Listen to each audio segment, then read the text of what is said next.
नमस्कार हमारे प्यारे भाइयों और बहनों। तो आज की इस बड़ी और महत्वपूर्ण खबर में आपका स्वागत है। बिहार विद्यालय परीक्षा समिति ने STET 2025 की उत्तर कुंजी यानी आंसर की जारी कर दी गई है। अगर आपने अक्टूबर नवंबर में आयोजित STET परीक्षा दी थी तो यह वीडियो आपके लिए बेहद ज़रूरी है, क्योंकि इसमें मैं बताने वाला हूँ आज अपनी रिस्पॉन्स शीट कैसे देखें, ऑब्जेक्शन कैसे करें, फीस कितनी लगेगी, अंतिम तारीख क्या क्या रहने वाली है और किन किन छात्रों को इस बार ध्यान रखने की बेहद ज़रूरत है। तो दोस्तों सबसे पहले हम बात करते हैं कि बिहार बोर्ड द्वारा 14 अक्टूबर से लेकर ये जो आपके सामने विंडो पर शो हो रही है, पेपर में आया था, जो 14 अक्टूबर से लेकर 16 नवंबर तक आयोजित माध्यमिक शिक्षक पात्रता परीक्षा STET 2025 में सम्मिलित अभ्यर्थियों को सूचित किया जाता है कि उक्त परीक्षा का आंसर की जो है सहित समिति की वेबसाइट जो कि HTTPS जो शो हो रही है हमारी यहाँ पे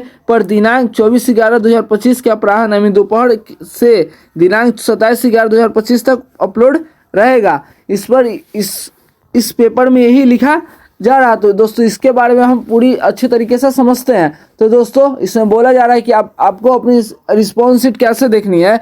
तो आपको सिर्फ अपनी यूज़र आईडी और पासवर्ड डालना है और सीधे अपनी रिस्पॉन्स शीट देख पाएंगे, आंसर की देख पाएंगे। और दोस्तों इसमें आपका हर एक प्रश्न, आपके द्वारा चुना गया उत्तर और ऑफिशियल आंसर सब कुछ दिखेगा। जैसे कि दोस्तों आपने किस आंसर को सही किया था और सही आंसर क्या होना चाहिए वो इसमें आपको देखने के लिए मिल सकता है। ऑब्जेक्शन दर्ज कैसे करें कि कुछ बच्चों को त्रुटियां देखने को मिलती है कि किसी का क्वेश्चंस में कुछ इशू होता है, किसी का ऑप्शन में कुछ इशू होता है, इसलिए हम कोई बच्चे ऑब्जेक्शन दर्ज करते हैं। तो दोस्तों बताते हैं, अगर आपको लगता है कि किसी प्रश्न का उत्तर गलत दिया गया है या आप किसी आंसर में सहमत नहीं हैं तो आप सीधे वेबसाइट पर दिए गए लिंक पर क्लिक कर सकते हैं, जो कि यहाँ पे आपको शो हो रही है। ध्यान रहे यह प्रक्रिया सिर्फ ऑनलाइन होगी। ऑनलाइन या ईमेल द्वारा भेजी गई किसी भी आपत्ति पर विचार नहीं किया जाएगा। अब बात करते हैं दोस्तों ऑब्जेक्शन फीस की। तो ऑब्जेक्शन फीस जो है हर एक प्रश्न पर आपत्ति दर्ज करने का शुल्क मात्र 50 रुपया है।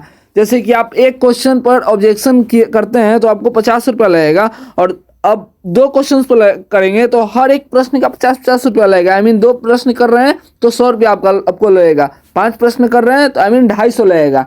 उसी प्रकार से आप इसका भुगतान डेबिट कार्ड, क्रेडिट कार्ड और नेट बैंकिंग के द्वारा या फिर इसके माध्यम से कर सकते हैं। और इसका इम्पोर्टेंट नोट ये रहने वाले हैं। जैसे कि इम्पोर्टेंट नोट मतलब कि कुछ तथ्य, जैसे कि बोर्ड ने साफ कहा है कि निर्धारित समय के बाद कोई भी ऑब्जेक्शन स्वीकार नहीं किया जाएगा।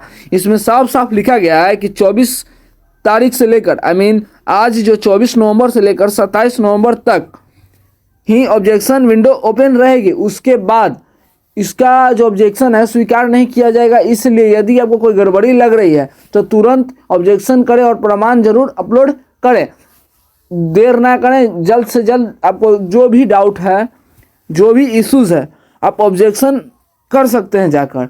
पर क्वेश्चन का 50 रुपीज़ यहाँ पे लग रही है। तो दोस्तों अब बात करते हैं कट ऑफ को लेकर। तो दोस्तों आप लोग देख सकते हैं कि इसका कट ऑफ जो है जनरल के लिए हमारा न्यूनतम प्रतिशत 50% रहने वाला, जिसमें हमारा 150 नंबर का होता है कुल प्रश्न, जिसमें हमारा 75 नंबर में रहने वाली है कट ऑफ में जनरल के लिए। और BC में बात करें पिछड़ा वर्ग में तो 45.5% हमारा 69 अंक मतलब 69 अंक जो है बहुत बेहद जरूरी है। अब बात करते हैं EBC के लिए, तो इसमें मात्र 64 अंक, कितने नंबर में 150 नंबर में हमारा 64 अंक जो है बेहद जरूरी है। ये हमारे कट ऑफ रहने वाले हैं। अब SC की बात करते हैं, SC में हमारा 60 अंक, ST में बात करें तो हमारा सभी ST में भी 60 अंक, PWD में भी 60 अंक और ऑल फीमेल कैंडिडेट्स के लिए भी 60 अंक। ये तमाम सारी पोस्ट के लिए हमारा 40% जो हमारा कट ऑफ जाने वाली है। और ये हमारे जनरल में हमारा 50% जाने की संभावना है और BC में भी 45.5% जाने की संभावना लगी रहती है। और EWS का 42.5 जिसको मैंने जिक्र कर दिया। तो दोस्तों उम्मीद है कि बिहार STET 2025 की आंसर की और ऑब्जेक्शन से जुड़ी यह जानकारी आपको साफ साफ समझ में आ गई होगी। जैसे ही ऑफिशियल आंसर की या ऑब्जेक्शन लिंक जारी होगा मैं उसकी अपडेट सबसे पहले इसी चैनल पर दूंगा। अगर वीडियो उपयोगी लगा हो तो लाइक करें, शेयर करें और चैनल को सब्सक्राइब करें ताकि आने वाली हर अपडेट आपको समय तक मिलती रहे। तो दोस्तों मिलते हैं अब अगली वीडियो में, तब तक दोस्तों जय हिंद जय भारत।